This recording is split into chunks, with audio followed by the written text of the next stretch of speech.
Bueno, buenas noches para todos. En esta segunda velada cultural Scott, tengo el gusto de presentar al doctor Roberto Meléndez, cirujano de mano, con más de 30 años de membresía en la Scott, quien desarrolló gran parte de su vida profesional en la Clínica San Rafael y quien ahora continúa laborando en su práctica privada aquí en Bogotá. Esta noche nos va a deleitar con su charla sobre nuestra bebida insigne, el café, del origen a mi taza. Muchas gracias, doctor Meléndez, muy amable por su participación. Adelante por su conferencia y gracias a todos por la participación. Muchas gracias, Rodrigo, por esta presentación. Sí, efectivamente es un gran placer para mí y agradezco la oportunidad, el hecho de estar eh, presentando este tema en esta reunión virtual a la usanza de estos 2 años crueles que nos ha tocado vivir. Y esperemos que efectivamente sea pronta la normalización. Con eso podemos volvernos a ver eh, presencialmente y tomarnos un café como debe ser. Entonces, empezamos.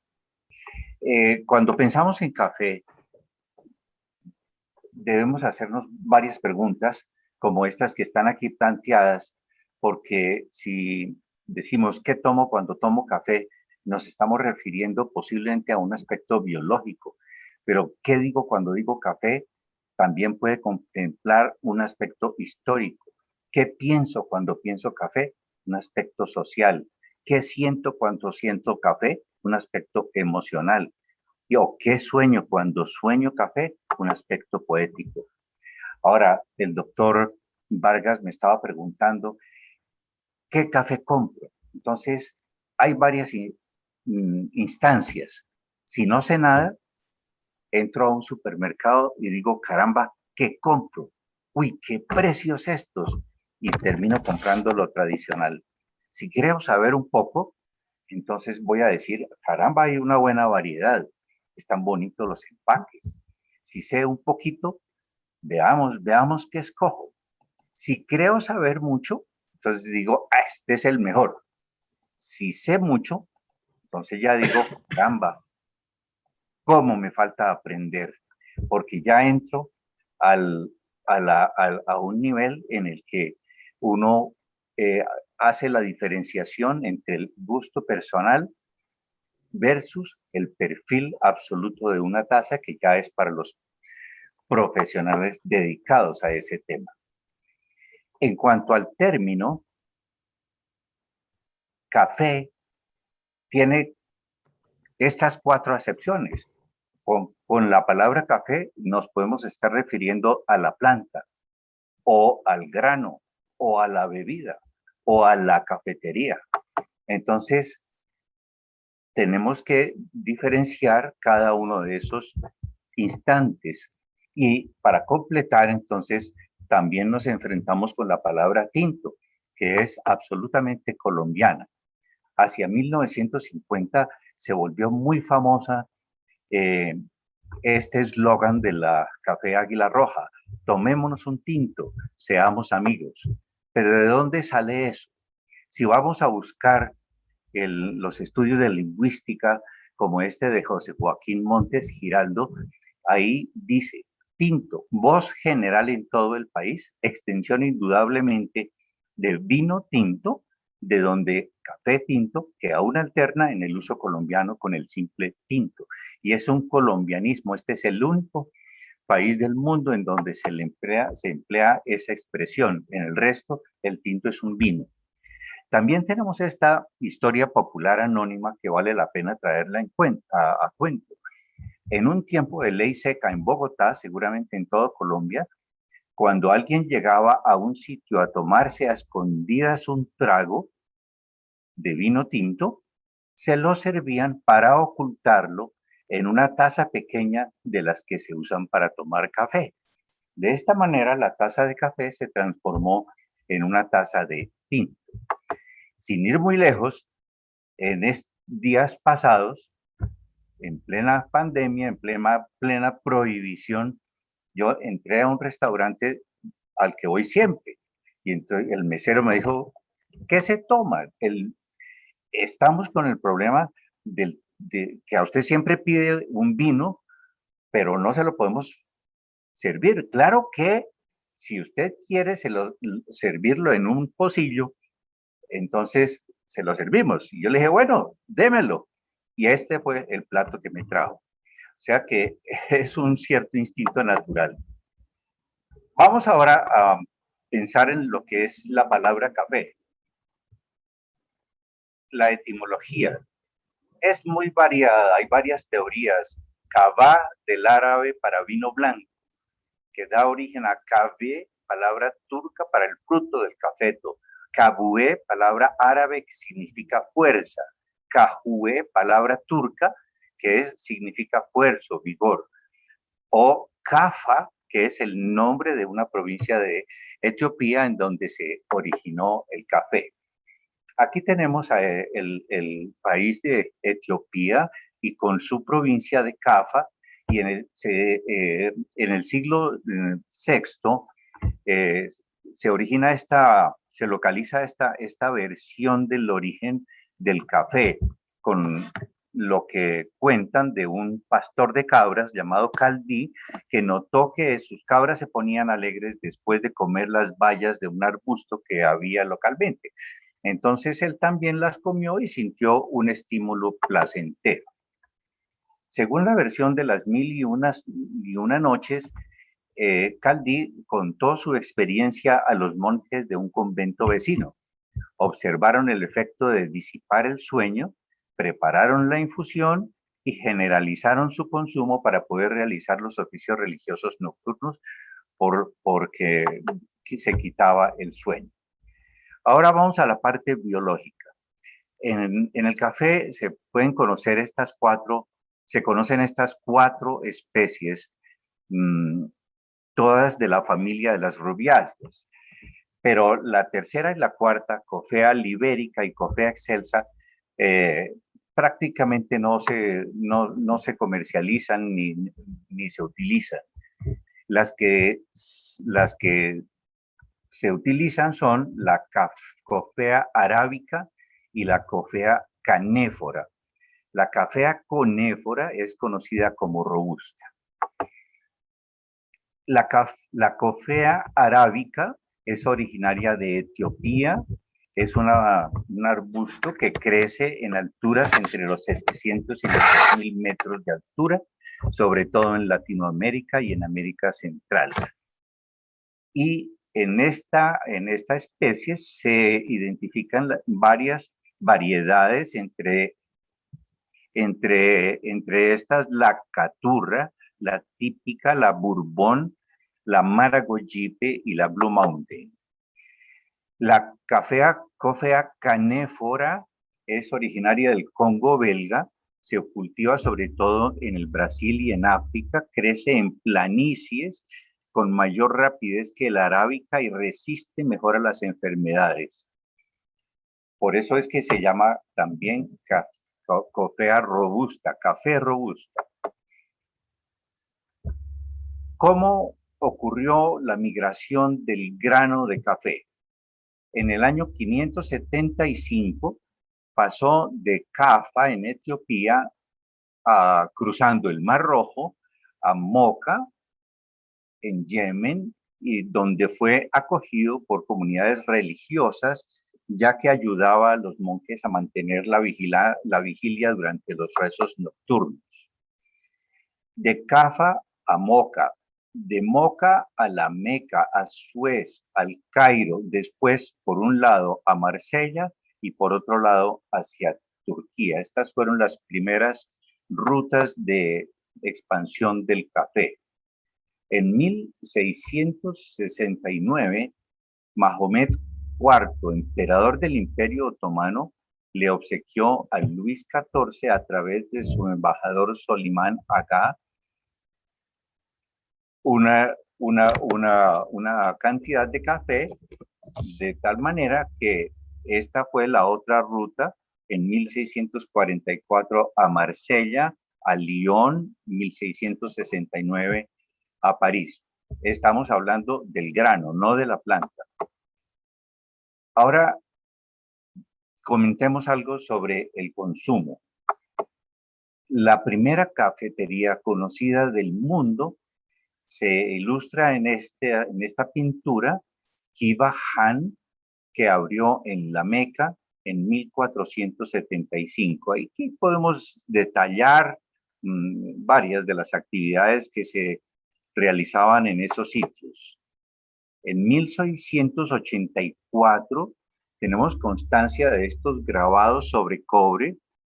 El de la izquierda, un vendedor de café ambulante en las calles, y el de la derecha le podemos ver en el gorro que dice café, té, chocolate, en el brazo derecho café, y en fin, es otra exposición de lo que era la actividad ambulante de estas bebidas en 1684. Ahora veamos cómo fue la expansión del consumo del café, que se difunde por Europa. Las primeras cafeterías fueron en 1650 en Inglaterra, en Oxford, en 1670 en Alemania, en 1683 en Venecia, en 1683 también en Viena, y solo hasta 1888 llegó el consumo del café al Japón. Las primeras cafeterías en Europa. En Londres, el consumo de café se expandió rápidamente. En 1671 había cerca de 3.000 establecimientos que eran sitios de reunión de la nobleza, de intelectuales y de artistas del comercio, de la política y de la banca, y se hicieron famosas en la que abrió en 1686 el Lloyd's Coffee House, que hoy en día es la Casa Lloyd, y en 1738 el Tom King's Coffee House. En estos sitios, principalmente los hombres, pasaban mucho tiempo, y eso suscitó la protesta de las mujeres. En 1674 las mujeres publicaron esta petición porque le atribuyeron al café muchos inconvenientes. Estaban muy inconformes con la ausencia de sus maridos. Entonces empezaron a decir varias cosas, entre otras que afectaban la virilidad. Esta es de 1674. A los pocos días entonces también hubo la publicación de la respuesta por parte de los hombres. En 1683, en Austria, el visir Kara Mustafa Basa comandó una invasión otomana a Austria. Kolczynski, que era un ciudadano polaco, fue infiltrado dentro de los turcos y propició la derrota y fuga de los turcos, quienes huyeron abandonando 500 sacos de café. Como recompensa, Franz Georg Kolczynski recibió la ciudadanía y la autorización para abrir el primer café en Viena, que se llamó La Botija Azul. Entre otras cosas, para mejorar el sabor del café turco, Kolczynski inventó el filtrado y le agregó miel y nata, creando así el café vienés. Hoy en día, esta es la esquina en Viena en donde funcionó ese café La Botija Azul, pero solamente queda el nombre de la calle con la estatua de Kolczynski sirviendo una taza de café. En 1686 abrió el primer café en París, el café Le Procop, y en 1720 el café Florian en la plaza de San Marcos de Venecia. En 1730 Alemania todavía vivía el duelo entre la cerveza y el café, porque pues, sabemos que la cerveza era una bebida extremadamente popular en la cultura alemana. Pero ya comenzó a popularizarse y a tal punto que Johann Sebastian Bach compuso la cantata del café, y en esa historia alude a una riña entre un padre y su hija porque ésta no podía dejar de tomar café. Ella exigió que se la autorizara como requisito para aceptar contraer matrimonio. Ahora veamos en los Estados Unidos. Las primeras cafeterías abrieron en 1689 en Boston y en 1696 en Nueva York. Eso en cuanto a la bebida. Ahora veamos cómo fue la migración del árbol de café. Los árabes controlaban rigurosamente el monopolio de la planta, hasta cuando unos marinos holandeses hurtaron un árbol en Moca y lo sembraron en Indonesia. En 1616, unos comerciantes holandeses lo llevaron a Holanda.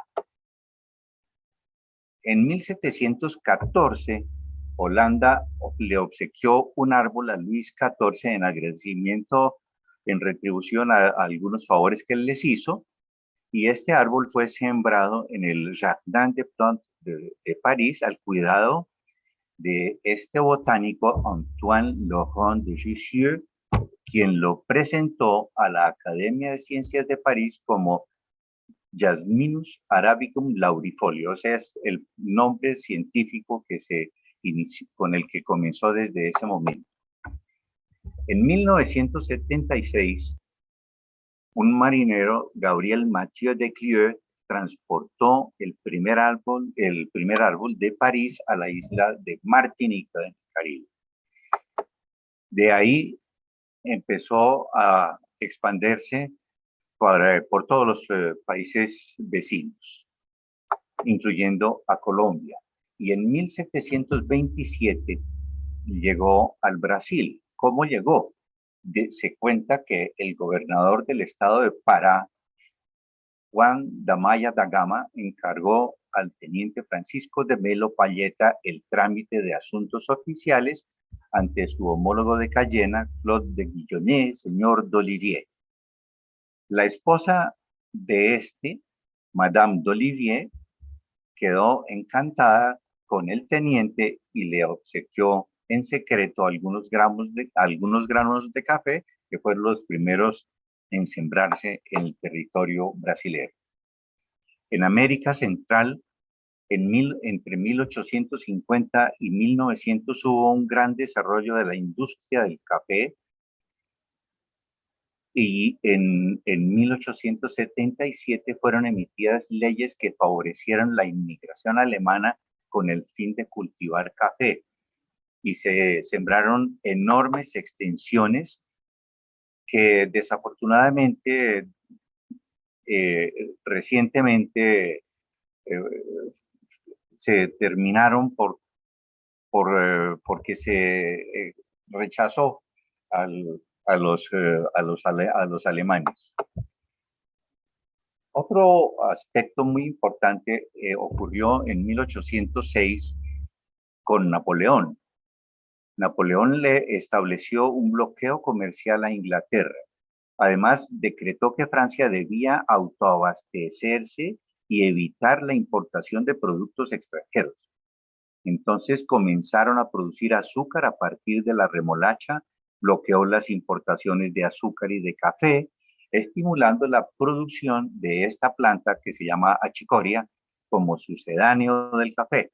Esto no tuvo éxito. El Brasil entonces reemplazó los cultivos de caña de azúcar por cultivos de café. ¿Cómo llegó el café a Colombia?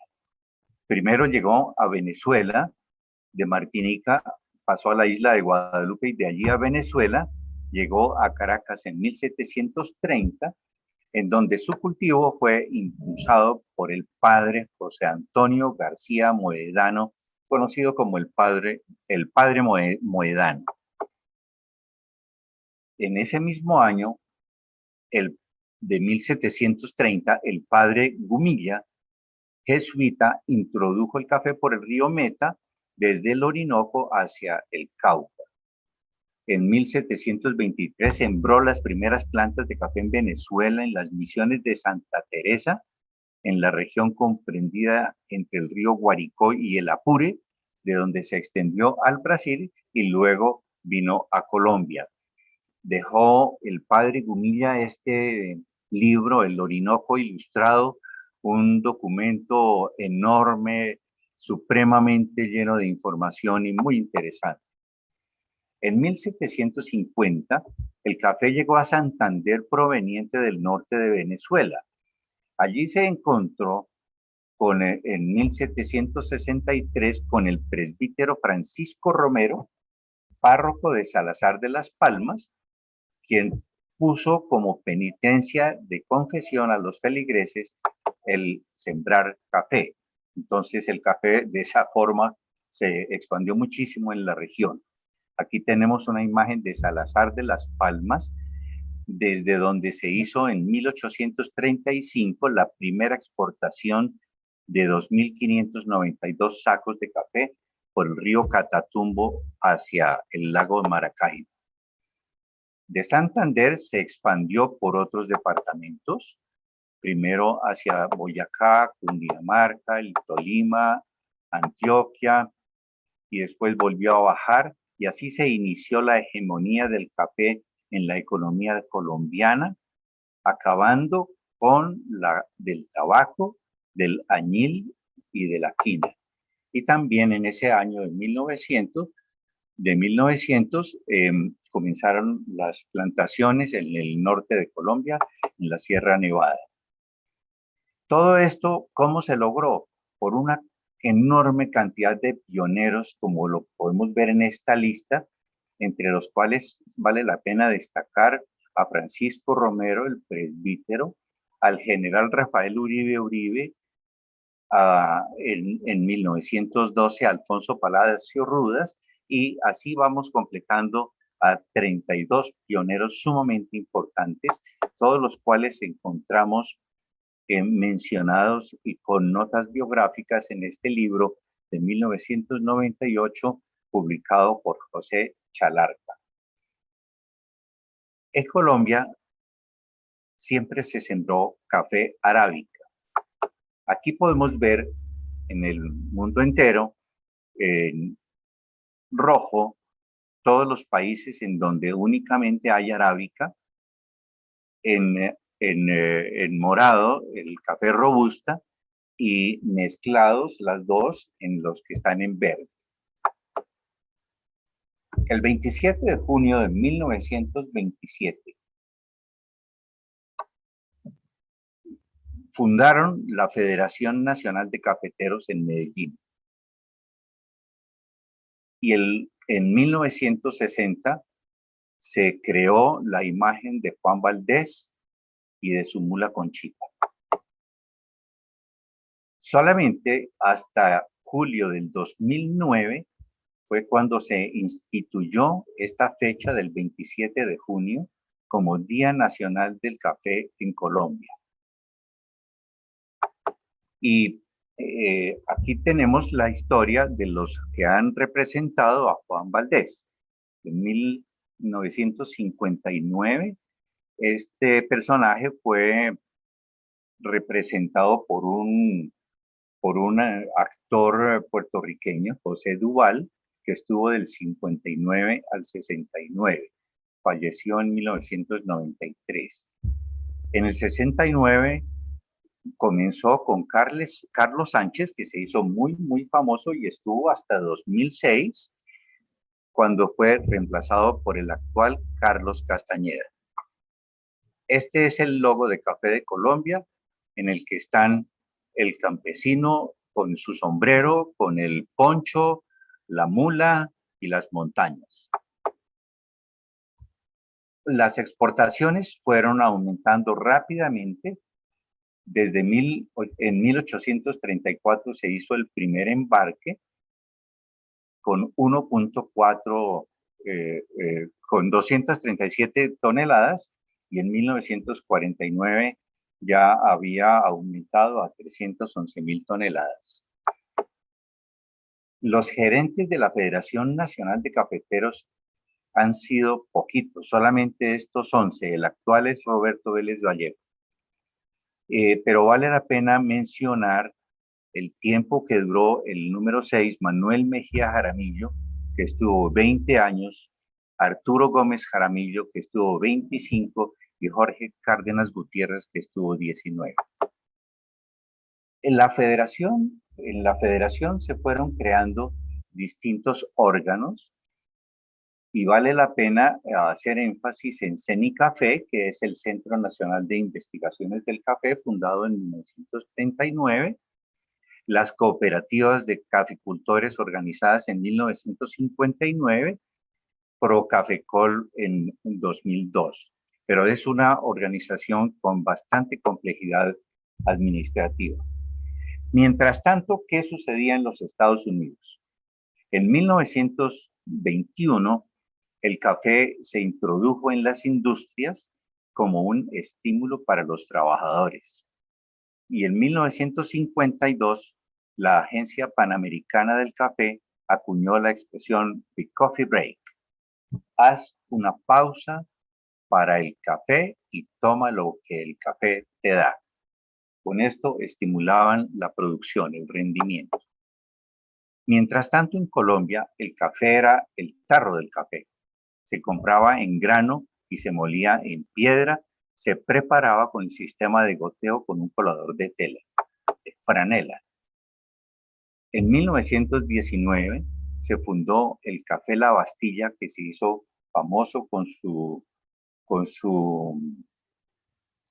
frase, bueno hasta la última gota. El café Almendra Tropical se fundó en 1927. En 1931, el café Sello Rojo, con su canto Ponle tu sello a la vida. Y en 1974, el Águila Roja, con su Tomémonos un tinto, seamos amigos, que son frases que todavía están dentro de nuestra cultura. Otros cafés populares son el café Aroma de la casa Lucker y el café Lucafé. Hacia 1990 yo me sorprendí con un empaque que decía de tipo gourmet, café Morazurco, tipo gourmet. Yo más o menos sabía qué quería decir eso, pero me puse a investigarlo y entonces llegué a la conclusión de que no era ninguna cosa improvisada, sino que definía un café seleccionado desde la semilla, cultivado en alturas mínimas de 1000 metros, con calidad, aroma, cuerpo y acidez superiores. Eso me llevó a observar las estanterías y me fui llevando la gran sorpresa de la enorme variedad que ya había de productos y de denominaciones también. Por ejemplo, este café Ginebras, en donde resaltaba la palabra excelso. Entonces, ¿qué tenemos? Café excelso es el café seleccionado con igual tamaño y color, libre de defectos. El café supremo, una clasificación granulométrica y cultivado en alturas superiores a 1600 metros. El café premium, 100% calidad de exportación, seleccionado artesanalmente. El café supremo, de grano grande, plano y parejo, retenido por encima de la malla 17, de alturas superiores a 1600. El café extra, retenido por encima de la malla 16. Café Europa, café retenido por encima de la malla 15. Café UGQ, de la malla 14. Y café Caracol, de grano pequeño y de un solo cotiledón. No solamente había variedades esas mencionadas, sino también otras múltiples, entre las que se destacan todas las que ya en 2002 estaba produciendo Juan Valdez, de la federación, pues, el café Juan Valdez. Y en cuanto a las cafeterías, el café Oma se fundó en Bogotá en 1970, fue la primera tienda de café gourmet en Bogotá. Oma en alemán significa abuela.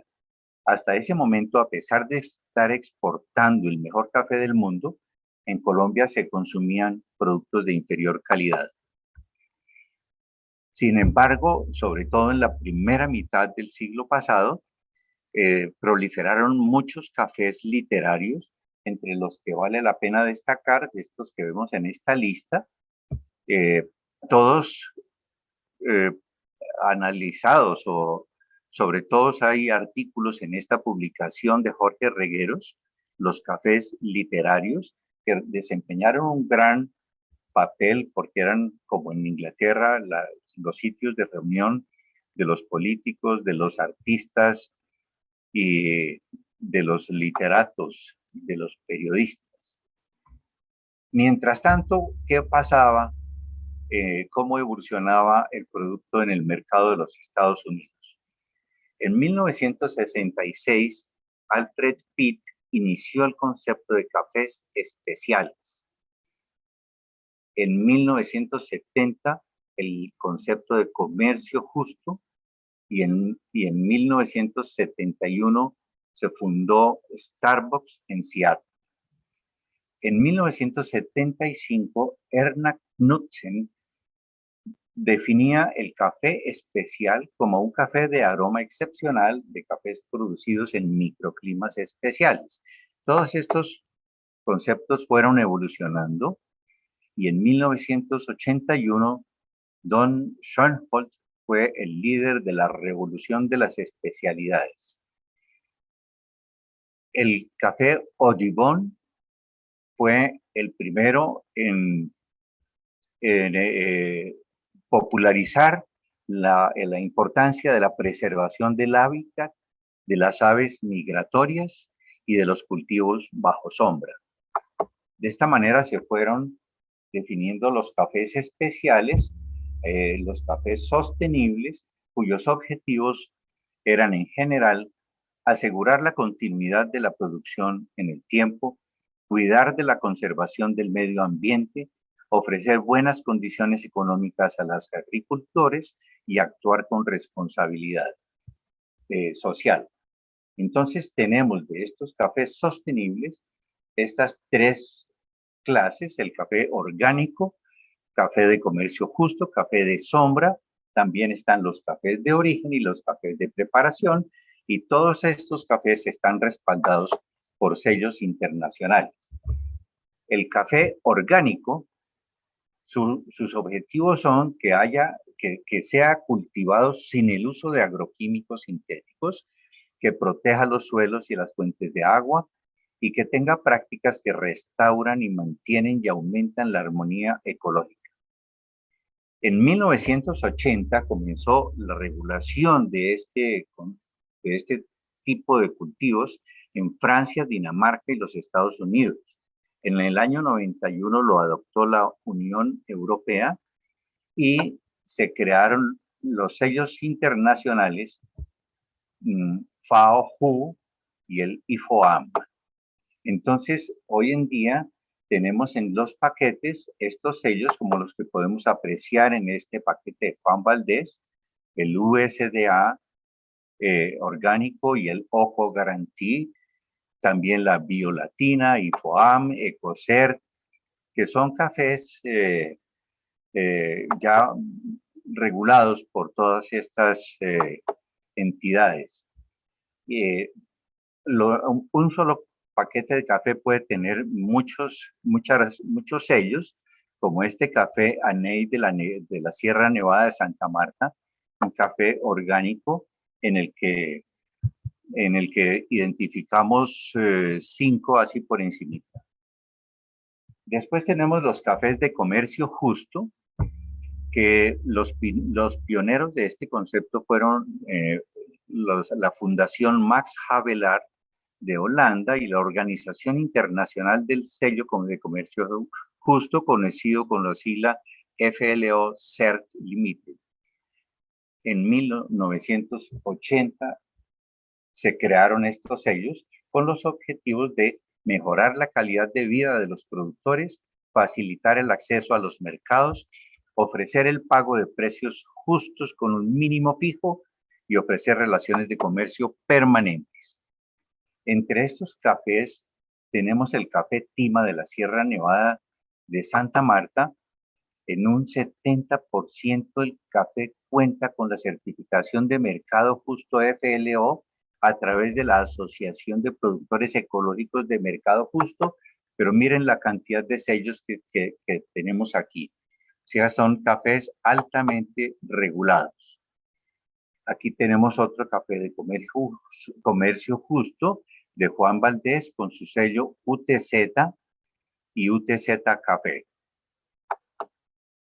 El café de sombra es el otro concepto con son iniciativas de certificación de café sostenible, y en 1996 se creó el sello Rainforest Alliance Certified y en 1997 el sello Café Amigable con las Aves. El café de sombra es otra iniciativa de certificación de café sostenible, pero no es tan sencillo. Sus objetivos son la conservación de los bosques como sombrío de las plantaciones, protección de los ecosistemas, la biodiversidad, las aves, la creación de condiciones dignas de trabajo para los caficultores. Aquí tenemos un café de mesitas del colegio, café de sombra, pero hay distintas variedades de sombra. La sombra de monocultivo, que está dada por una sola especie arbórea, y los sistemas de multiestratos en donde hay diversidad de especies arbóreas. Y también está el café a plena exposición solar, que da mayor rentabilidad, pero fomenta la tala de los bosques y el agotamiento de los suelos. Aquí tenemos los distintos ejemplos de sombra de monocultivo, sistema de multiestratos y plena exposición solar. También tenemos entonces el otro grupo, que es los cafés con denominación de origen, como lo podemos observar en estos diferentes cafés, y los cafés de preparación y conmemorativos, que son cafés que se hacen solo por una vez. Entre los cafés exóticos, pues tenemos que mencionar el café de Civeta, que es de Indonesia. Es muy famoso por ser el más caro del mundo, que vale 648 dólares un kilo, y una sola taza en Londres puede valer 100 dólares. Este es un animalito que se come los granos enteros de café, aparentemente selecciona los más maduros y los de mejor calidad, y en su intestino sufre una transformación que en el colon fija los sabores, fija los aromas, y después lo defeca, y los recolectores entonces lo recogen y lo lavan y pasa al mercado. Entre los cafés artesanales tenemos cosas muy interesantes, porque es un café ambulante que va de la finca a la taza.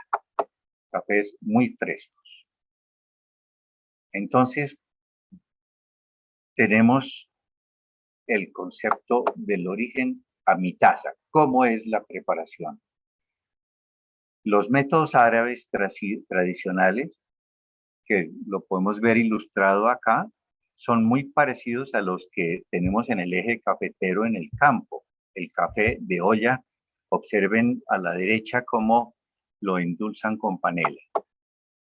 Pero hay muchos otros métodos. El método de goteo, en donde el más elemental es el filtro de tela, franela es lo que se usa, y con la misma franela se puede sofisticar esta cafetera, que era la cafetera industrial puesta en la mayoría de las oficinas y de las industrias. Después vino el filtro de papel y la cafetera eléctrica. El filtro de tela. Se cree que el proceso de colar el café utilizando una media inició a finales del siglo XVIII. Luego de un tiempo se diseñaron los filtros de franela con soportes metálicos.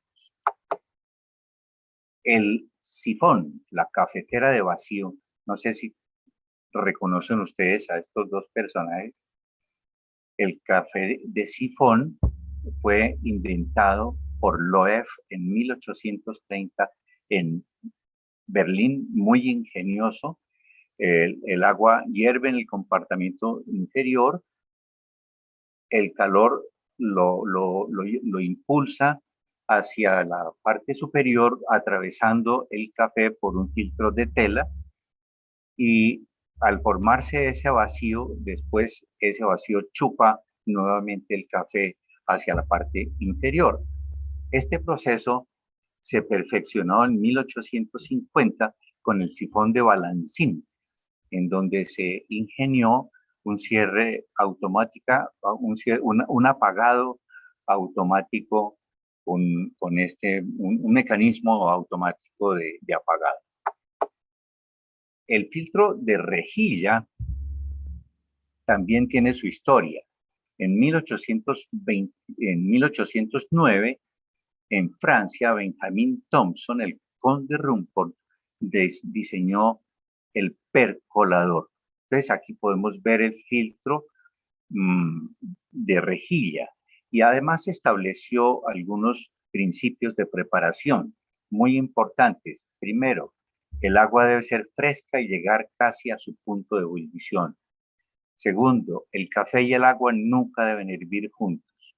Tercero, no debe recalentarse. Con el concepto del filtro de rejilla, en 1929 diseñó Attilio Calimani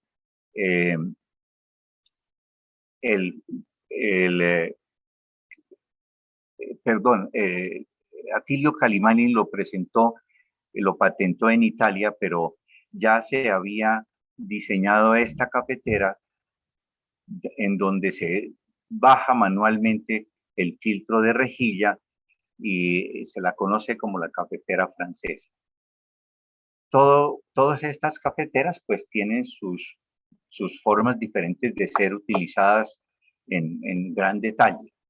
En Tailandia se popularizó esta pequeña cafetera de rejilla portátil, que se volvió algo supremamente popular.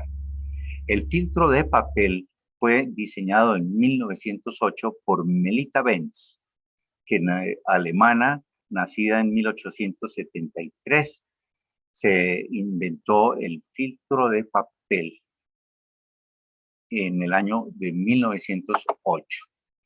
Y después han aparecido muchos otros sistemas, el B60, el Chemex, el Aeropress, todos basados en filtros de papel, incluyendo esta cafetera eléctrica para varias tazas. El café expreso o expreso, los dos términos son correctos. Expreso hace alusión a rápido y expreso a presión. Fue diseñada esta cafetera en 1820 por Louis Bernard Jabot de Francia, en donde la caldera, el agua caliente pasa a través del café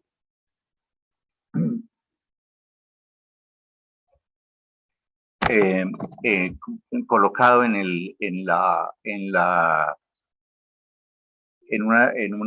una coquita intermedia. Y en 1900 se popularizó en Italia y se la conoce también como la cafetera moka. Después vienen estas invenciones de Gaggia, Giovanni Achille Gaggia, con el sistema de presión en 1948.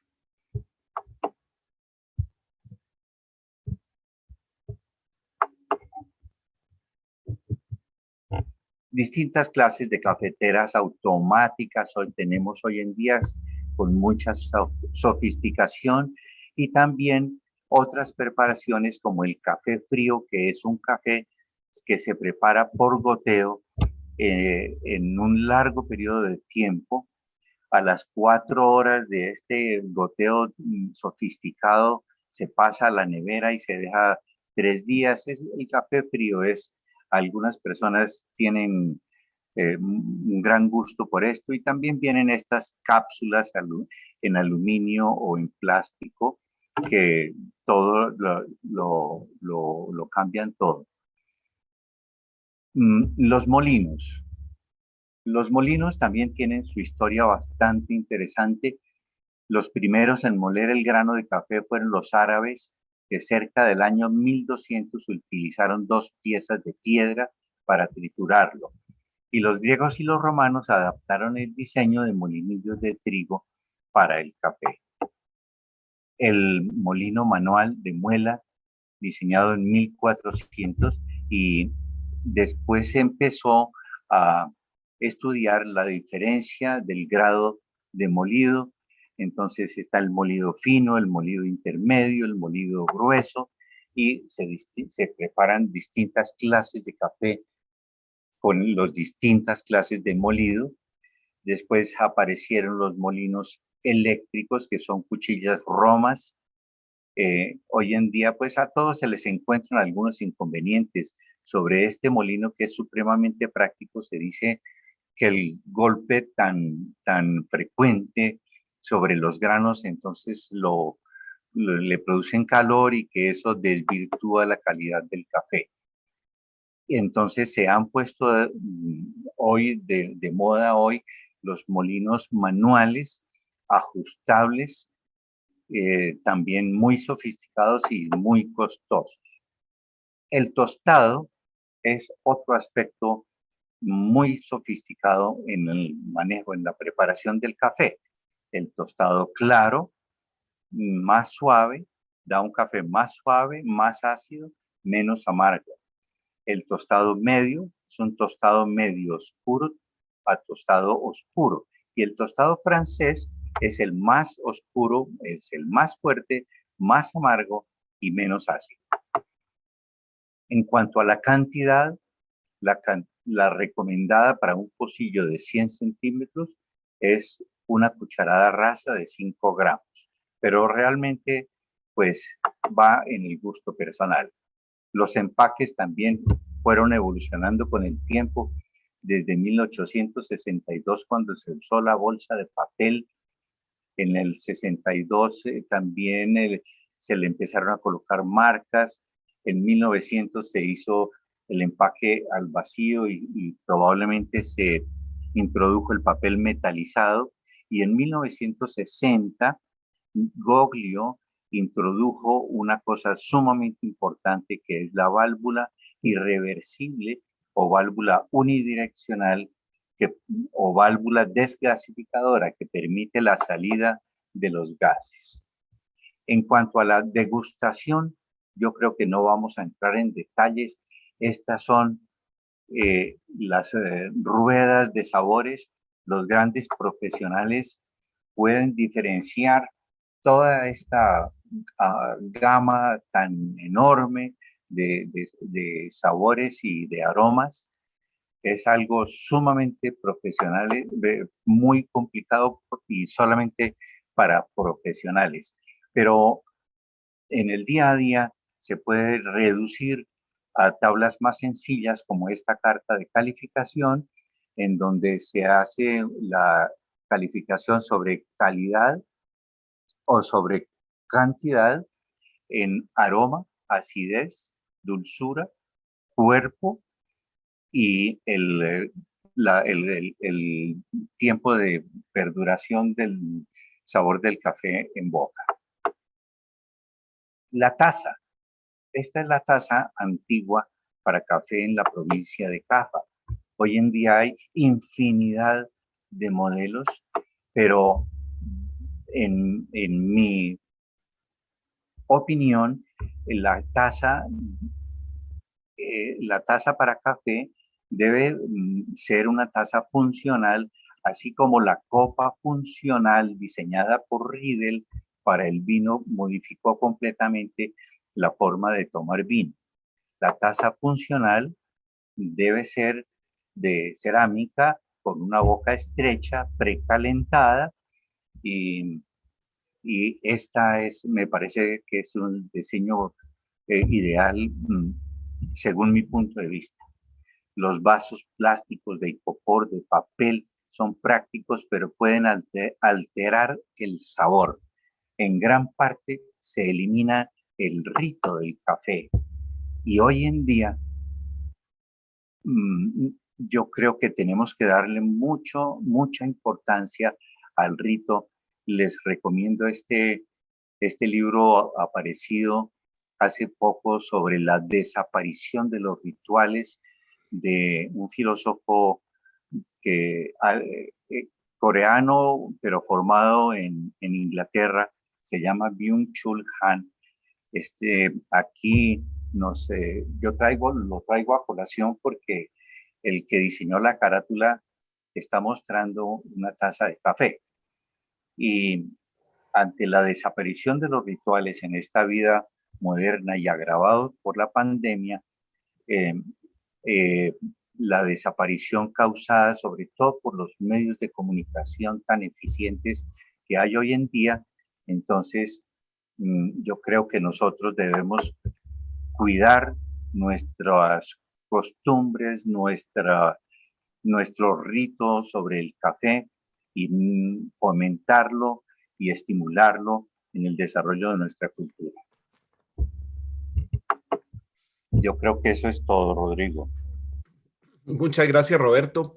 Bueno, Excelente, excelente conferencia. Pues claramente el café sello rojo tiene sus días contados en nuestro mercado, pero digamos, una pregunta que uno quiere saber, uno cómo llega, el, cómo sería una ruta para poder llegar al café que uno quisiera tomar, porque pues claramente con esta multitud de sabores, preparaciones, modos de cultivo, pues debe haber, porque pues yo no conozco, debe haber muchos sabores, tipos eso. ¿Cómo sería la ruta para uno ir ensayando sabores hasta obtener el que se quede con uno? Porque supongo que uno al final de todo este periplo termina eligiendo un par de cafés que serían los favoritos de uno. ¿Cómo uno haría ese camino?